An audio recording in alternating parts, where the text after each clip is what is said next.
Hi, how are you guys? Abdul here from forex solutions pro. और आज हमारे पास basic series का जो लेक्चर नंबर 6 मैंने तैयार किया है वो आपको basically building a trading plan and risk management. ये लेक्चर आपकी लाइफ में बहुत ज़्यादा इंपॉर्टेंट है। आपको जो मैंने चीज़ें बता दी हैं उसके बाद ट्रेडिंग बाकायदा तौर पे स्टार्ट करने से पहले आपको ये चीज़ें पता होनी चाहिए। और उससे पहले आपको ये पता होना चाहिए कि आप ट्रेडिंग करने क्यों आए। इसे हम ट्रेडिंग प्लान में बताएंगे। और ट्रेड करते हुए रिस्क मैनेजमेंट का आपने कैसे ख्याल रखना है, ये आज वेरी इंपॉर्टेंट लेक्चर है। ये सुने बगैर आपने आगे नहीं जाना। बिल्कुल ये सुनेंगे आपको पता लगेगा कि आप बेसिकली क्या करने आए फॉरेक्स मार्केट में। स्टार्ट करते हैं। Why you need a trading plan. आपको ट्रेडिंग प्लान क्यों चाहिए? ये इतना इम्पोर्टेंट क्यों है कि आपको ट्रेडिंग प्लान चाहिए? आपको MT4 तो सिखा दी है, ट्रेडिंग व्यू भी बता दी है, बाकी चीज़ें भी बता दी हैं, आप स्टार्ट तो कर सकते हैं। लेकिन अगर आपके पास प्लान ही नहीं है, आपको पता ही नहीं है आपने कहाँ जाना है, तो फिर आप क्या करेंगे? यहाँ से अगर आपने दुबई जाना है, आपको पता है तो आप जा रहे हैं ना। अगर आपको पता ना हो तो आप कैसे? कोई भी बिजनेस आप स्टार्ट करते हैं, आपको पता होता है मैंने क्या करना है, क्या बनाना है, कितनी इन्वेस्टमेंट करूंगा और कितना जो है ना प्रॉफिट बनाऊंगा, और इसकी उसको मैं कैसे लेके चलूंगा, तो तब भी आप बिजनेस में कामयाब हो सकते हैं। Same like that trading is also a business. So यहाँ पे भी आपको एक प्लान चाहिए। आपको ट्रेड करने के लिए प्लान चाहिए। ये नहीं है कि आपने दो चार वीडियोस देख ली, वीडियो देखने के बाद आपने डिपॉजिट कर लिया $1000 और स्टार्ट करने के बाद 2-4 दिन बाद रोते हुए आप आ जाएं वापस कि मेरा तो लॉस हो गया है, मुझे तो पता ही नहीं था ट्रेड कैसे करते हैं। तो ट्रेडिंग प्लान जो है ना is essential for successful trading. एक बात याद रखिएगा, सक्सेसफुल ट्रेडिंग करनी है अगर आपने, तो ट्रेडिंग प्लान के बगैर नहीं होगी। और दूसरी बात ये याद रखिएगा कि कोई भी चीज़ लॉन्ग टर्म में आपको तभी फायदा दे सकती है अगर ट्रेडिंग को एज अ बिजनेस ले रहे हैं आप लोग, तो आपके पास एक प्रॉपर प्लान होना चाहिए। ठीक है। प्रॉपर प्लान में ये भी शामिल है कि आप ट्रेडिंग में क्यों आना चाहते हैं। और आपने कोई ऐड वगैरह तो नहीं देख लिया जिसमें लग्जरी गाड़ियां दिखाई जा रही थी, या कोई ऐसी ऐसी चीज थी जहां से आप देख के आ गए कि 2-4 दिन नहीं, 1 मंथ में, 6 मंथ में अंदर में भी ये बना लूंगा। तो आपको एक ट्रेडिंग प्लान चाहिए। वो चीजें देख के आपने सिर्फ ऐड देख के आए होंगे, लेकिन ये है कि आपने अगर सीखा नहीं है, आपको आता नहीं है, तो आप लॉन्गर टर्म में सक्सेसफुल नहीं हो सकते। मे बी आपकी लक काम कर रही हो, 1 डे करे, 1 मंथ भी कर सकती है, 2 मंथ्स कर सकती है, एट द एंड आप लॉस ही करते हैं। जो ट्रेडर्स नए नए ऐसे मार्केट में आते हैं वो लॉस करके फिर साइड भी हो जाते हैं। ट्रेडिंग प्लान के बेनिफिट्स क्या हैं?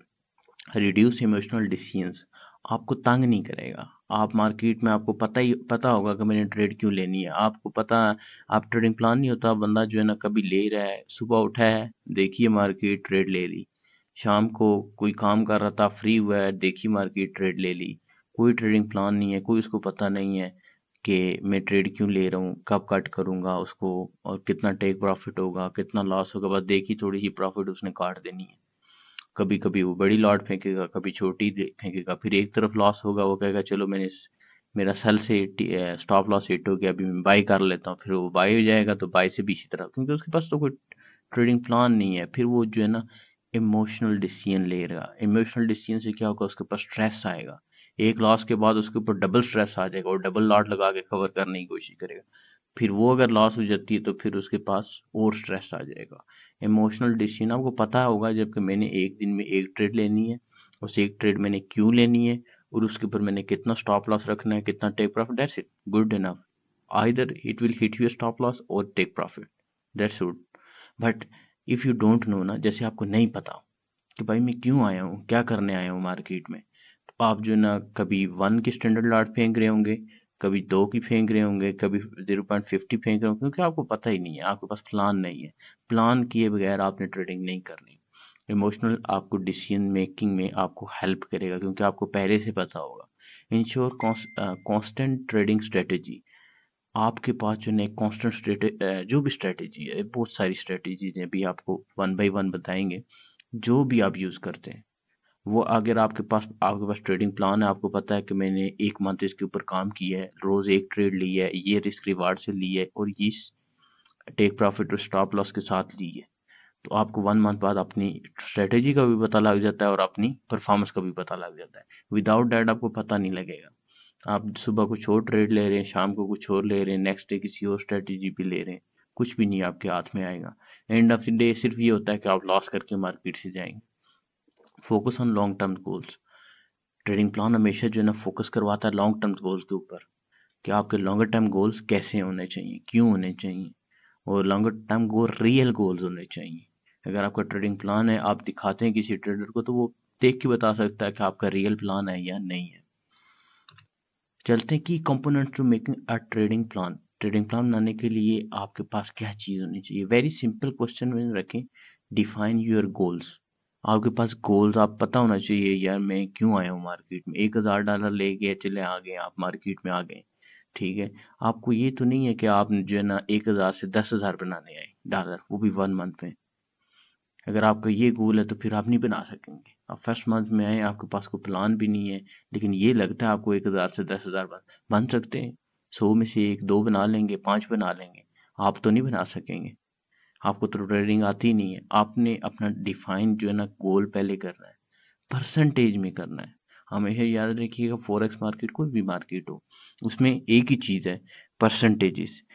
ये नहीं है कि 1000 का अकाउंट है तो 1000 को 10,000 करना है, 10% करना है, 100% करना है, 1000% करना है। हमेशा बात करनी है ट्रेडिंग प्लान में परसेंटेज की। हम जब भी किसी से पूछते हैं तो हम पूछते हैं कितने परसेंट बनाया, चाहे आइदर इज स्मॉल अकाउंट और बिग अकाउंट, हम परसेंटेज ही देखते हैं। सेट स्पेसिफिक गोल, मंथली आपको कितना चाहिए रिटर्न, 15 डेज 2 वीक्स मिनिमम रखें। 1 वीक कभी कभी बैड भी गुजर जाता है, ठीक है, तो आप मिनिमम 2 वीक्स रखें। और मंथली अपना रखें, क्वार्टरली टारगेट रखें, इससे छोटा ना रखें। इससे छोटे में समटाइम मार्केट आपके हक में नहीं है और आप अपना जो है वो गोल अचीव नहीं कर सकेंगे, तो फिर आप जो है ना वो डीमोटिवेट हो जाएंगे। तो मिनिमम जो है वो आपके पास मंथली आपको पता होना चाहिए कि मैंने रिटर्न क्या होना चाहिए, मेरा 10% हो, 5% हो, 8% हो, 2% हो, 3% हो, रियलिस्टिक होना चाहिए। ये नहीं कि आप मुझे कहें कि 1000% होना चाहिए। $100 का अकाउंट है, जो ना मैं 1000 करूंगा, इसको 1000 बनाऊंगा, दिस इज अनरियलिस्टिक। आपको ट्रेडिंग नहीं आती है, आप मुझे खाली लॉट साइज एक्सप्लेन कर सकते हैं कि आपने कैसे बनाना है, आपके पास क्या प्लान है, फिर मुझे पूरा प्लान भी आप समझाएं, कितनी ट्रेड्स आप टोटल लेंगे, आपके जेन में क्या प्लान है, और आपके पास क्या रिस्क रिवार्ड रेशियो है। उसके बाद choose a trading strategy, scalping, day trading, swing trading और position trading. One by one इसको लेटर ऑन एक्सप्लेन करेंगे। स्कैल्पिंग मीन डेली ट्रेडिंग, छोटे टाइम फ्रेम में आप ट्रेड कर रहे होते हैं, वन में आप ट्रेड की, निकल गए, एग्जिट किया, फिर निकल गए, इसको स्कैल्पिंग कहते हैं। Day trading per day trading है, स्विंग ट्रेडिंग भी आपको बताया था, और पोजीशन ट्रेडर लॉन्ग ट्रेडिंग है। स्विंग ट्रेडिंग 1 वीक भी हो सकती है, 2 वीक्स भी हो सकती है, 1 डे भी हो सकती है, 2 डे भी, 2 to 3 डेज, 5 डेज भी जाएगी स्विंग ट्रेडिंग। पोजीशन बहुत लॉन्ग टर्म ट्रेडिंग है, जो भी लॉन्ग टर्म ट्रेडर है उसको पोजीशन ट्रेडर कहते हैं। सेटिंग ट्रेड, आप कौन से ट्रेडर हैं, आपने चूज करना है कौन सा ट्रेडर बनना है आपने। Setting trading rules, entry and exit rules होने चाहिए आपके पास। बी स्पेसिफिक, स्पेसिफिक का मतलब ये है कि आप क्यों इंटर हो रहे हैं मार्केट में। अभी उठे हैं, सुबह उठे हैं तो देखा है मार्केट यूं कर रही है, आप इंटर हो गए, कोई रीजन होनी चाहिए आपके पास कि मार्केट में मैं, अगर कोई आपसे पूछे तो आप उसको एक्सप्लेन कर सके, मार्केट में मैंने ये चीज देखी थी, मेरी स्ट्रेटेजी जो भी थी स्ट्रेटेजी, वो मुझे ये बता रही थी। ये नहीं है कि आपने देखा है और मार्केट हाई बना रही है, आपने सेल कर दिया, मार्केट लो बना रही है, आपने बाय कर लिया। This is not a strategy, ठीक है। आपके पास एक क्लियर स्ट्रेटेजी होनी चाहिए कि ये साइंस और ये सिम्टम जो भी है मैंने मार्केट में देखे, जो भी स्ट्रेटेजी के लिहाज से, और मुझे लगा है कि मेरी स्ट्रेटेजी ये कहती है। रिस्क टू रिवार्ड रेशो होनी चाहिए आपके पास में। 1/1 की रेट, $500 लगाऊंगा, $500 गेन करूंगा पर ट्रेड। $100 लगाऊंगा, $100 गेन करूंगा, 1 to 1 होगा। $100 लगाऊंगा, $1000 गेन करूंगा, ये 1 to 2 होगा रिस्क रिवार्ड। $100 लगाऊंगा, $300 मैंने गेन करना है, 1 to 3 रिस्क रिवार्ड होगा। तो ये क्या है कि आपको पता होना चाहिए कि मैं कितना रिस्क ले रहा हूँ, उसके बदले में मुझे क्या गेन मिलेगा, और अगर मेरे पास से मेरा स्टॉप लॉस हिट होता है तो उससे मुझे कितने परसेंट जाएगा, वो भी अभी नेक्स्ट में आपको एक्सप्लेन करता हूँ। रिस्क मैनेजमेंट टेक्निक्स जो है ना, वो आपने अपने ट्रेडिंग प्लान के अंदर यूज करनी है। क्यों ये टेक्निक्स क्यों जरूरी है? Protect capital and prevent big losses. आपके पास $1000 लेके आए, वो $1000 आपके पास बहुत कीमती है, उसमें आप बहुत सारी चीजें सीखेंगे मार्केट से, ठीक है। अगर आप रिस्क मैनेजमेंट नहीं करेंगे, 1000 लॉस कर लेंगे आप। रिस्क मैनेजमेंट का मतलब ये है कि आपने 1 स्टैंडर्ड लॉट फेंक दी और स्टॉप लॉस लगाया ही नहीं है, तो आपको पता नहीं था ना कि आपने जो है ना कितना एक ट्रेड पे लॉस लेना है, कितना एक ट्रेड पे प्रॉफिट लेना है, कोई रिस्क रिवार्ड नहीं था। तो आपने जो है ना वो प्रोटेक्ट कैपिटल ही नहीं किया। आपका पहला काम है मार्केट में अपना कैपिटल प्रोटेक्ट करना, जो आप लेके आए हैं सबसे पहले वो करना है। फिर and prevent big loss, loss हो सकता है आपका 1% हो सकता है, 2% हो सकता है, फिर वो कॉन्टिन्यूसली 5-6 ट्रेड्स भी लॉस में जा सकती हैं, वो 5-6% है, कवर हो जाएगा। लेकिन एक ऐसी ट्रेड लगाई है जो स्टॉप लॉस में माइनस में जा रही है, ड्रा डाउन में, लेकिन आप देख रहे हैं उसको, तो वो आपको बिग लॉस की तरफ लेके जाएगी, क्योंकि आपके पास प्लान ही नहीं था कि मैंने कितने पे काटनी है इसको, मैक्सिमम लॉस कितना बर्दाश्त करना है, स्टॉप लॉस था ही नहीं आपके पास। तो ये चीज़ें रिस्क मैनेजमेंट आपने डिसाइड कर लेनी है पहले कि मैंने ये कैसे हैंडल करनी है। टेक्निक्स, पोजीशन साइजिंग, इसमें जो टेक्निक्स इस्तेमाल होती हैं रिस्क मैनेजमेंट में, वो पोजीशन साइजिंग है। पोजीशन साइजिंग भी मैं हमेशा आपको परसेंटेज में भी बताऊंगा, ये नहीं बताऊंगा आपने एक स्टैंडर्ड लॉट फेंकनी है, ये नहीं बताएंगे, क्योंकि आपका बैलेंस मुझे नहीं पता। आपको सिर्फ पोजीशन साइजिंग पता होना चाहिए कि ओनली रिस्क 1 और 2% पर ट्रेड, दैट्स गुड इनफ। और ये भी नहीं है कि 1 और 2% पर ट्रेड लेके आप 10 ट्रेड्स ओपन कर लें। एक ट्रेड ली है उसको देखें, एक ट्रेड पे 1% ली है, एक और ओपन कर सकते हैं आप उसी ट्रेड में, उससे ज़्यादा नहीं ओपन करें। ओनली रिस्क 1% ले लिया आपने, रिस्क $1000 का अकाउंट था, ठीक है, आपने 1% उसका $100 आपके पास है, सॉरी उसका $100 था आपके पास, 10 $10 था, तो आपने देख लिया उसको, देखने के बाद 2% आप रिस्क ले सकते हैं पर ट्रेड, उससे ज़्यादा का रिस्क आप लेंगे आप अफोर्ड नहीं कर सकेंगे उसको कवर करना अगर वो लॉस में चली जाती है। कंटिन्यूसली अगर आप 2% रिस्क ले रहे हैं और 10 ट्रेड कंटिन्यूसली लॉस में चली जाती है, इक्वल टू 20% लॉस आ गया। उस 20% को लॉस को कवर करने के लिए आपको बहुत एफर्ट चाहिए। अगर $100 का अकाउंट 80 पे आ जाता है, तो उसको 100 पे ले जाने के लिए कितने परसेंट आपको चाहिए होगा? उसको आपको तकरीबन आपको 27% आपको ऊपर जाना पड़ेगा, तब 80 से 100 करने के लिए। क्यों? 100 से 80 पे आए, आपने 20% लूज किया है, लेकिन 80 से जब 100 पे जाएंगे तो वो तो 20% नहीं है, 80 का तो जो है ना 20% 16 होता है, 96 होगा। ठीक है, तो इस तरह आपने पोजीशन साइजिंग करनी है, इससे ज़्यादा रिस्क नहीं लेना। Stop loss automatically limits losses, हमेशा स्टॉप लॉस सेट कर लें 1% पे, 2% पे, जो आपका दिल करता है वो आपने पहले ही सेट कर लेना है, वो आपको बड़े लॉसेस से भी बचाएगा। ये अपने टेक्निक्स में यूज करना, स्टॉप लॉस लगाना है, पोजीशन साइजिंग पता होनी चाहिए। 1% पर ट्रेड है, 2% पर ट्रेड है। टेक प्रॉफिट, लॉक्स इन गेन, इसमें दो चीजें होती हैं, ट्रेलिंग स्टॉप टेक प्रॉफिट भी होता है और टेक प्रॉफिट डायरेक्ट भी है। डायरेक्ट टेक प्रॉफिट आपने लगा दिया 1/2 पे, मिनिमम 1/2 पे रखा आपने, या फिर आप जो है ना मार्केट आपकी फेवर में जा रही है तो आप जो है वो ब्रेक इवन कर देते हैं पहले ट्रेड को, यानी कि जहां से आपने ट्रेड लिया है स्टॉप लॉस मूव करके वहां ले आते हैं, वहां से आप आगे भी शिफ्ट कर सकते हैं। नेक्स्ट जब भी सपोर्ट रेजिस्टेंस ब्रेक हो जाए तो आप आगे भी शिफ्ट कर सकते हैं। तो उसको आप टेक प्रॉफिट को हमेशा गेन की तरफ मूव करें, समझ गए, ट्रेलिंग करते रहें, उसको गेन की तरफ मूव करें। डिवर्सिफाइंग स्प्रेड रिस्क अक्रॉस एसेट, ठीक है, ये नहीं है कि गोल्ड पे जो है ना 2% की 5 ट्रेड्स लगा ली हैं, 1% की 2 ट्रेड्स लगा ली हैं। मैक्सिमम अगर 2 ट्रेड्स खोलनी है तो 2% की आप दोनों गोल्ड पे ना खोल लें।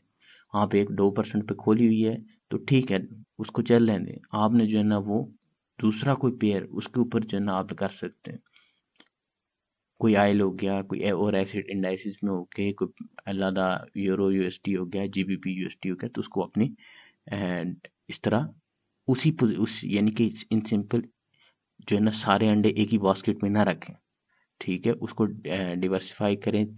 एक ट्रेड आपने एक पेयर में ली है, उसके ऊपर आप दोबारा ट्रेड ना ले, उससे अलग किसी पेयर में आप ले सकते हैं। Practical example of risk management, मैंने आपको बताया अकाउंट बैलेंस 10,000 है, पोजीशन साइजिंग है 1% ऑफ $1,000 पर ट्रेड आपके पास लॉस होगा, ठीक है, 1%। आपने पोजीशन साइजिंग कर ली कि मैं $100 का लॉस 1% बनता है मेरा, मैं इस 1% में ट्रेड करूंगा, आइदर मैं विन करूंगा, और 1 to 1 की अगर आपकी रिस्क रिवार्ड है तो मैं $100 मुझे आएंगे या $100 जाएंगे, या आप 1/2 रखते हैं तो $100 जाएंगे या $200 आएंगे अगर मेरा टेक प्रॉफिट हिट होता है। Even after losses this method preserve capital, ठीक है, आपने हमेशा जो है ना पोजीशन साइजिंग 1% करनी है। 10,000 से जब आपका 1 लॉस हो गया तो 9,900 कितने बन गए, 9,900 आपके पास बचा, उसका 1% लगाएं। फिर अगर वो भी 100 उसमें से भी आपका लॉस हो जाता है तो फिर उसके ऊपर 1% का फार्मूला लगाएं। जो आपके पास बैलेंस बचता है उसका 1% आप लॉस में देते रहें, ठीक है। और यही चीज आप प्रॉफिट में कॉम्बिनेशन में कर सकते हैं। तो प्रॉफिट आपका बढ़ रहा है, आप 1% भी बढ़ा सकते हैं। 1% का मतलब ये है कि अगर आपके पास $11,000 हो जाता है तो फिर आपके पास $110 आ जाएगा 1%, ठीक है। 1% भी आप बढ़ा भी सकते हैं। अगर आपका बैलेंस बढ़ रहा है तो आप जो है ना 1% रिस्क बढ़ा भी सकते हैं। कम हो रहा है तो वो उसका उस बैलेंस जितना कम हो रहा है उसके पास जो है ना आप क्या करेंगे, 1% लगाएंगे। Allow constant trading without significant losses, ठीक है। नेक्स्ट चलते हैं, creating a risk management plan. Step to create a risk management plan में बताता हूँ। आइडेंटिफाई योर रिस्क टॉलरेंस, आप कितना बर्दाश्त कर सकते हैं। आपके पास क्या रिस्क है, $1,000 उधार तो नहीं लेके आए, लोन तो नहीं लिया, क्रेडिट तो नहीं है बैंक से, लॉस तो नहीं करेंगे। तो वो आपके पास रिस्क टॉलरेंस है। आपने फिर रिस्क टॉलरेंस डिसाइड करनी है कि मैं इसमें से कितना बर्दाश्त कर सकता हूँ लॉस। फिर इसके बाद जो है ना पर ट्रेड आपने लॉस देखना है कि मैं इसमें कितना बर्दाश्त कर सकता हूँ, ठीक है। पर ट्रेड आपको पता होना चाहिए कि मैक्सिमम, अगर तो आप स्टॉप लॉस नहीं भी लगा रहे वैसे तो किसी सूरत ऐसा नहीं करना कि आप स्टॉप लॉस के बगैर ट्रेड करें। फिर आपको पता होना चाहिए कि मैं कितना ड्रॉ डाउन बर्दाश्त कर सकता हूँ। Develop rule for different market condition, आपके जहन में मार्केट कंडीशंस होनी चाहिए। ये नहीं कि आपको जो नॉर्मल रूटीन में मार्केट दिख रही है, आप ऐसे भी हो सकता है कि मार्केट जो है ना वो $100 वन डे में भी चली जाती है डाउन। कोई क्लैप आ गया, बड़ा क्लैप्स हो गया तो क्या होगा, $100 भी मार्केट है। ऐसी सूरत हाल में आप प्रिपेयर है, नहीं आप प्रिपेयर आप उसी सूरत में होंगे जब आपने स्टॉप लॉस लगाया होगा। और अगर आप बस लगा के पोजीशन देख रहे हैं, ठीक है मैं मार्केट को देख लूंगा, मार्केट को आप देख नहीं सकते हैं। मार्केट 1 मिनट के अंदर मूव कर सकती है, तो वहां पे आपको लगाने का कुछ मौका नहीं मिलेगा। आप तैयार हैं different rules for different market condition के लिए। न्यूज के टाइम पे आपने क्या करना है आपको पता होना चाहिए। ट्रेड काटनी है, ट्रेड में रहना है, स्टॉप लॉस लगाना है, टेक प्रॉफिट कहाँ लगाना है। आप तैयार हैं कि मार्केट मैनिपुलेशन कर सके।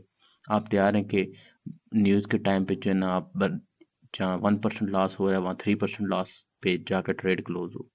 Track and review performance regularly, जब आपके पास प्लान होगा तब आपके पास इजी होगा अपना ट्रैक करना, रिव्यू करना परफॉर्मेंस को, कि आपने क्या गलती की आज, ट्रेड लेने में जल्दी की है तो स्टॉप लॉस हिट हो गया है, क्या हुआ आपके साथ। आपने जो ट्रैक कर रहे होंगे अपनी परफॉर्मेंस तो आपको रेगुलरली पता लग जाएगा कि मेरा स्टॉप लॉस हिट करने के बाद मार्केट ने रिवर्स किया तो क्यों किया है। आइदर आपका टाइम गलत था या आपने ट्रेड ही गलत ली थी या आपके बिल्कुल ऑपोजिट चली गई है ट्रेड, और क्यों गई है ये आपके पास लिखा होना चाहिए। अगर आप लिखेंगे तो 3 मंथ्स के अंदर आप बेहतरीन ट्रेडर होंगे, क्योंकि 3 मंथ्स का डेटा होगा आपके पास कि आपने क्या क्या गलतियां की हैं उससे। Adopt to improve your plan over time, आप देख सकते हैं और चेक कर सकते हैं, अपनी चीज़ें इंप्रूव कर सकते हैं। इस ट्रेडिंग प्लान को जो आपने बनाया था पहले 3 मंथ बाद आप इसको इंप्रूव कर सकते हैं, खुद ही इंप्रूव कर सकते हैं। लेकिन उसके लिए आपके पास रिटर्न फॉर्म में होना चाहिए और प्लान आप इंप्रूव कर सकते हैं कि मैं इसमें जो मेरे पास बेहतर चीज़ें आ रही हैं उसके मुताबिक मैं इसको इंप्रूव कर लूँ, जो मेरे पास नेगेटिव चीज़ें हैं उनको मैं लीव कर दूँ, आप इसको इंप्रूव कर सकते हैं। Putting it all together, step by step example में देखता हूँ। Identify an entry signal on a currency pair, सबसे पहले तो आपने जो है ना करेंसी पेयर पे सिग्नल देख लिया, ठीक है। मेरे पास गोल्ड पे सिग्नल है, गोल्ड सेल जाएगा, टुमारो सेल जाना है। मेरे में आज एनालिसिस कर लिया, मार्केट अभी क्लोज है, ठीक है मैंने कर ली। Set a risk reward 1/3 ratio, 1/2 कर ली, 1/1 कर ली, मेरे जेन में है, मुझे पता है मार्केट ने कैसे मूव करना। हाँ मेरे जेन में क्या है कि रिस्क रिवार्ड मैंने सेट कर ली है। Place stop loss and take profit order, good to go हो गया। जब मैं मार्केट में ट्रेड ली, साथ ही सबसे पहले स्टॉप लॉस और टेक प्रॉफिट ऑर्डर मैंने सेट कर लिए। कितना स्टॉप लॉस 1% पे है, टेक प्रॉफिट 3% पे है, ठीक है। Review the outcome and record performance, ठीक है जो कुछ होना है होने दें। मार्केट में या तो स्टॉप लॉस हिट होना है या तो टेक प्रॉफिट होना है, प्रॉफिट लॉस दोनों है मार्केट में। इस चीज को आपको पता होना चाहिए, आइदर आपने लॉस किया है या किसी ने लॉस किया है, एक ने प्रॉफिट बनाया होगा एक ने लॉस किया होगा। तो स्टॉप लॉस और टेक प्रॉफिट को आपने टेंशन नहीं लेनी। Review the outcome and record performance, उसी को लिख लें। मैंने इतने प्राइस पे ट्रेड ली थी, ये मेरा स्टॉप लॉस था, ये मेरा टेक प्रॉफिट था, इस टाइम पे ट्रेड ली और मेरे यूं इस वजह पे से ट्रेड ली, मेरी ये स्ट्रेटेजी थी और ये कह रही थी और मैं ये एक्सपेक्ट कर रहा था। आगे लिखे आउटकम क्या है, टेक प्रॉफिट ही 2 है, स्टॉप लॉस ही 2 है, स्टॉप लॉस ही 2 है, रिवर्स कर गई है मार्केट। आप देखें, ढूंढें रीजन, ढूंढें क्यों रिवर्स कर गई है। टेक प्रॉफिट ही 2 है तो go to next trade. Review the outcome and record performance, this help refine strategy in risk management. ये फिर आपकी स्ट्रेटेजी भी रिफाइन कर देगा कि किस स्ट्रेटेजी पे काम करना है, किस पे नहीं करना। 1 मंथ बाद आपको पता लग जाएगा कि स्ट्रेटेजी पे काम करना है नहीं करना, आपका हाथ बैठेगा नहीं बैठेगा, कितना परसेंट बैठ रहा है या नहीं बैठ रहा, और रिस्क मैनेजमेंट भी आपकी बेहतर हो जाएगी। रिस्क मैनेजमेंट से मेरा है कि आपका जो है ना वो ये चीज़ें आपको पता लग जाएंगी कि मैंने पर ट्रेड कितना लेना है, सिचुएशन में कौन सी सिचुएशन में, कौन से सेशन के अंदर मैंने ट्रेड जो है ना वो रिस्क मैनेजमेंट में, अपने रिस्क मैनेजमेंट में 1/2 लेके जानी है, 1/3 लेके जानी, इसके अंदर भी आपको चीज़ें समझ आ जाएंगी कि आपने रिफाइन कैसे करना। तो मैं उम्मीद करता हूँ आपको समझ आ गई होगी ये चीज़ें, और ये चीज़ें किए बगैर आपने बिल्कुल आगे नहीं बढ़ना। और उसके बाद मैं आपको ट्रेडिंग के ऊपर ले जाऊंगा, लेकिन ये है कि ये ट्रेडिंग प्लान जो है वो आपको साथ साथ बताता रहूंगा कि मैं ट्रेडिंग प्लान कैसे मैनेज करता हूँ। और रिस्क मैनेजमेंट भी मैं आपको मेटा ट्रेडर या ट्रेडिंग व्यू पे जहाँ भी मैं ट्रेड लूंगा साथ साथ बताऊंगा कि स्ट्रेटेजी मेरी क्या थी, मैंने ट्रेड क्यों ली है, और रिस्क मैनेजमेंट प्लान मेरे पास क्या है कि मैं 1% रिस्क ले रहा हूँ, स्टॉप लॉस क्या रखूंगा, रिस्क रिवार्ड क्या रखूंगा, मेरा रिस्क रिवार्ड क्या है। मोस्टली मेरा रिस्क रिवार्ड 1/2 से 1/2 ही होता है। और मेरा जो मोस्टली लोग जो है ना वो टेक प्रॉफिट को जो है ना वो आगे कर देते हैं, रिफाइन कर देते हैं, वो उसको मूव करते हैं। मैं टेक प्रॉफिट स्टॉप लॉस को एक ही सूरत में मूव कर, स्टॉप लॉस तो कभी मूव नहीं करता हूँ, बहुत ही मुश्किल है कि मैंने कभी स्टॉप लॉस मूव किया हो। टेक प्रॉफिट में एक ही सूरत में मूव करता हूँ कि जब मैंने बहुत लॉन्ग ट्रेड ले ली हो और मार्केट जो है वो मेरे हक में, मेरे प्रॉफिट में जा रही हो, तो मैं उसको ब्रेक इवन कर देता हूँ, ब्रेक इवन कर देता हूँ। नेक्स्ट टाइम जब मैं नहीं करता हूँ उसको तो वो डेली की क्लोजिंग के बाद करता हूँ, उससे पहले बहुत मुश्किल है कि कभी मैं करूँ। खैर ये चीज़ें आपको साथ साथ चार्ट के ऊपर बताएंगे, लेकिन ये चीज़ें आपने अपने जहन में और अपना प्लान बनाना है, उसके बाद फिर आपने मार्केट में आना है। Thank you very much.